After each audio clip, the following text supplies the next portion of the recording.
I found a hidden camera in my room. My dad said it was for my safety. I proved otherwise. I was 17 the first time I heard the clicking. It was late, quiet, the kind of silence that only settles in after everyone else is asleep. I'd just finished brushing my teeth when I noticed a faint clicking sound coming from my bookshelf. At first, I thought it was just the wood creaking from the summer heat, but the sound was too rhythmic, too precise. That night, I didn't sleep, and it wasn't because of the sound. It was because of what I found behind the third row of books, tucked into a hollowed-out panel in the wall, a tiny black lens, blinking red. At first, I stared at it like it was some alien artifact. Who would put a camera in my bedroom? My first thought was, Dad. He always claimed he was just being protective, especially after Mom died. But this crossed every line. My heart pounded as I pulled it from the wall and stuffed it in a sock drawer. The next morning, I confronted him. Why is there a camera in my room? I asked, slapping it down on the kitchen table. He barely flinched. It's for your safety, Maya, he said calmly, without looking up from his coffee. After the break-in down the street, I couldn't take any chances. I didn't buy it. Not for a second. There hadn't been a break-in. Our neighborhood was a perfectly boring suburb where nothing happened. But he was already spinning the narrative like he always did. Calm, reasonable, unshakable. He picked up the camera and looked at me like I was overreacting. You should be grateful I care enough to keep you safe, he said. I wanted to scream, but I didn't, because deep down, I already knew something was wrong. But I had already made copies of everything, and I had something better now. Angela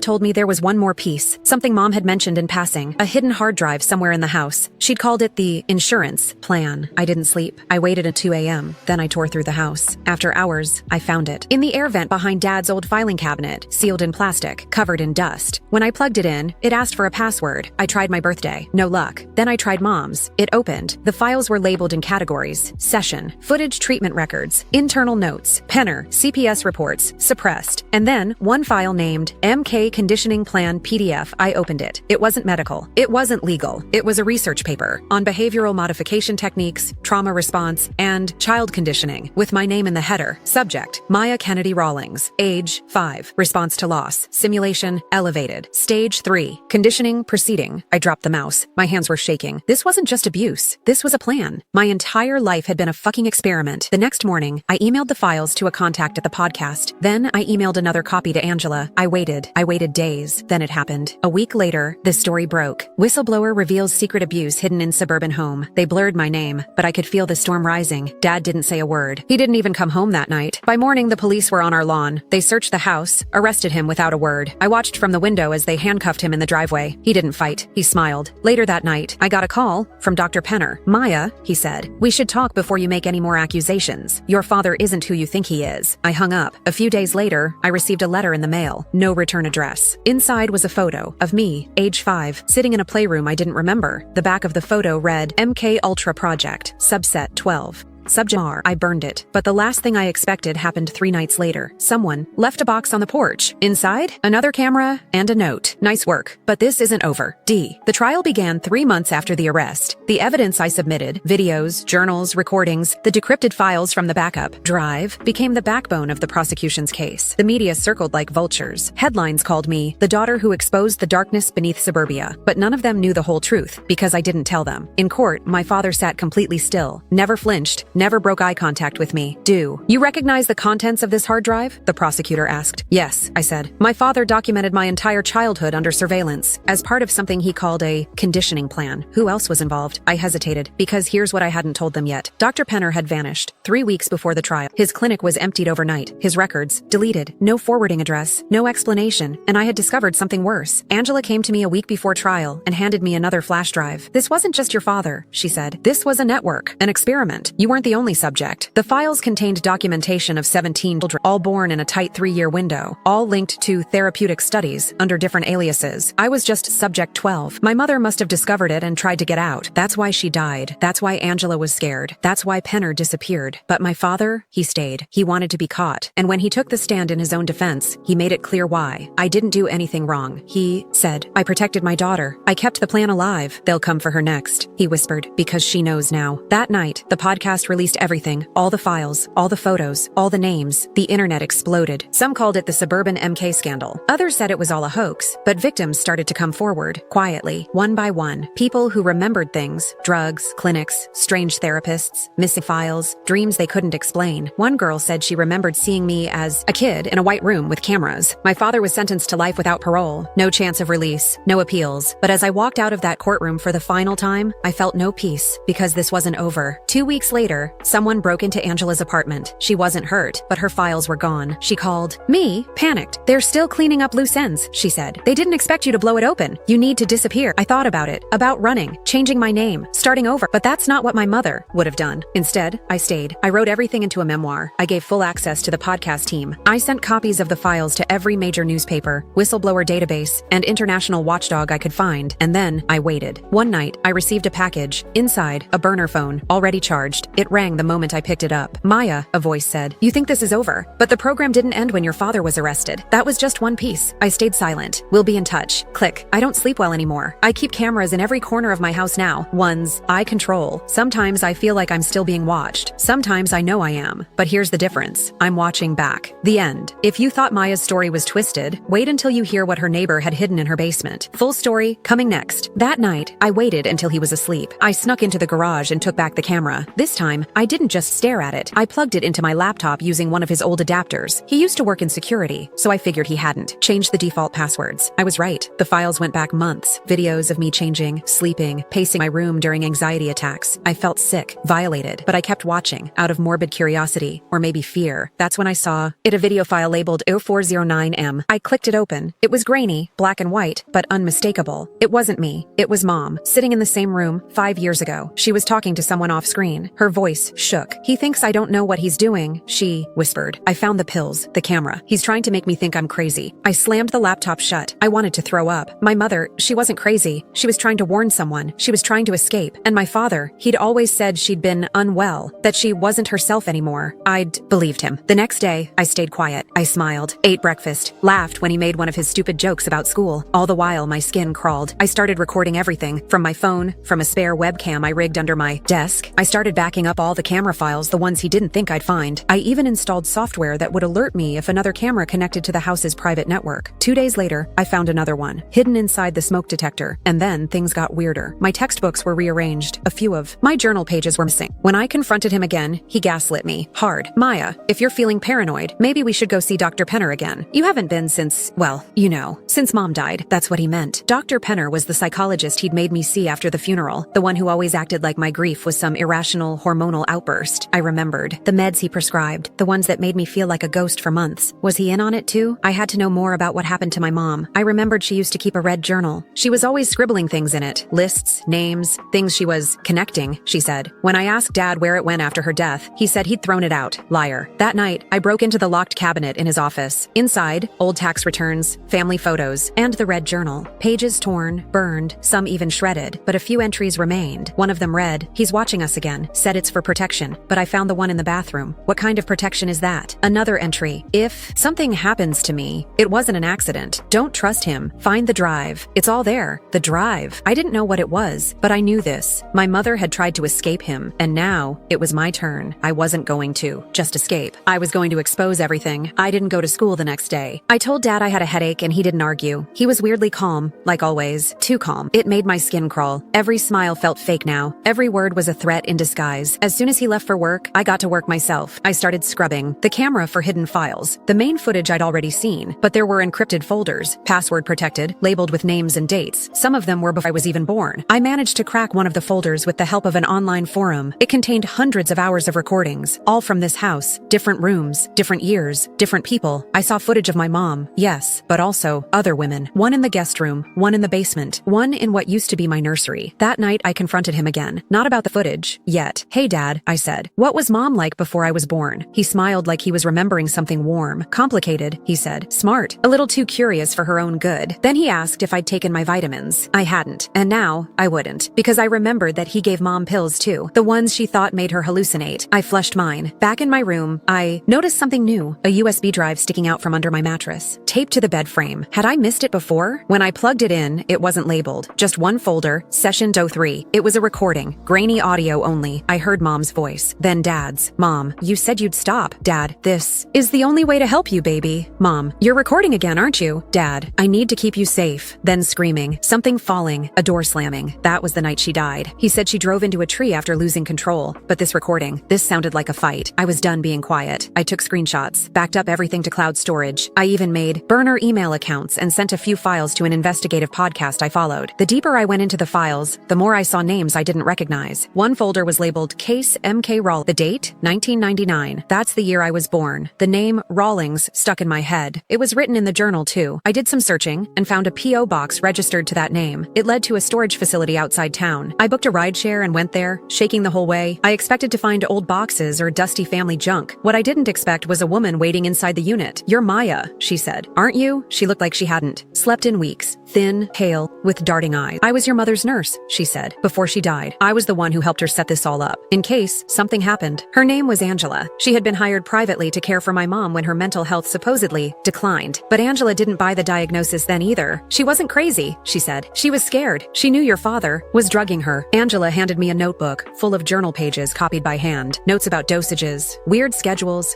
camera placement, even old legal documents. "She was going to leave," Angela whispered. "She told me, if anything happens to me, give this to Maya when she's old enough. But you never came," she added. And I was afraid. I asked her the question that had haunted me for weeks. Was it suicide? Angela looked away. "No," she said. "But proving that now, it'll be hard." When I got home that night, Dad was already sitting in my room. The camera was gone, the laptop was gone, and he had my phone. "Maya," he said, voice eerily calm, "I need you to stop playing detective." I froze. He told me he was worried about my mental decline, that I was getting paranoid, just like Mom. Then he said he was booking me an appointment with Dr. Penner. Again, I smiled at him, and I lied. "Okay, Dad, you're right.